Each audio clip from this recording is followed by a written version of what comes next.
Մի հարց էլի, ինչ ալնելու մեր այս վիճակը այս Ռուսաստանի հետ։ Ինչ ա որ։ Իմ վիճակը ես գարաժդանինը Ռուսաստանի էի, բռնեցին իմ պասպորտը։ Ու այնտեղ մի քանի տարի առաջ եղել է, հարցեր եղել է, վերջը քրկրեցին, անուլիրը վտարին, տեխնիկաներս մնաց այնտեղ, տունս այնտեղ, կնիկ երեխա այնտեղ, մորս գերեզմանն այնտեղ։ Այն բանի ժամանակ, կովիդի ժամանակ մերս մահացավ չկարեցա բերեի Հայաստան։ Ցավում եմ, եղբայր, բայց ինչ նկատի ունեք, մենք ինչ Հանի պետք ինչ ալնելու մեր վիճակը էս է Ռուսաստանի հետ։ Դա երբ է տեղի ունեցել։ 3 օր առաջ են ինձ ուղարկել։ Ինչի։ Որովհետև երևի անձնագրի մեջ խնդրեմ ա եղել իրավական։ Չէ, պարյամո ռուսներն ասում են, որ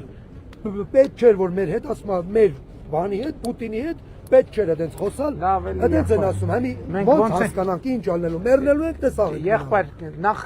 կենթանի եք, երկրորդն է ձեր անձնագրի մեջ դուք եք ասում խնդիրներ ա եղել։ 20 տարի ես ապրել եմ, խնդրեմ չի։ Չէ, բայց հիմա եղբայր, ինչ կապ ունի, հիմա մենք պետք է այնտեղ գնանք ձեր ապօրինի պասպորտ ստանալուն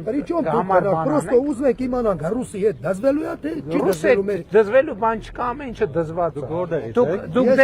Դուք օրինական վարքագիծ Օրինական վարկագիծ ես ունեմ ամեն իմ ազգանուն Աբրամյանը։ Պարոն Աբրամյան, դուք օրինական վարքագիծ ցուցաբերեք, ոչ մի խնդրեմ չի լինի։ Օրինական վարկագիծը ցուցաբերել եք, խնդրեմ։ Չեք ցուցաբերել, դուք եք ասում, որ անձնագիրը եսին ոնց եք հանել։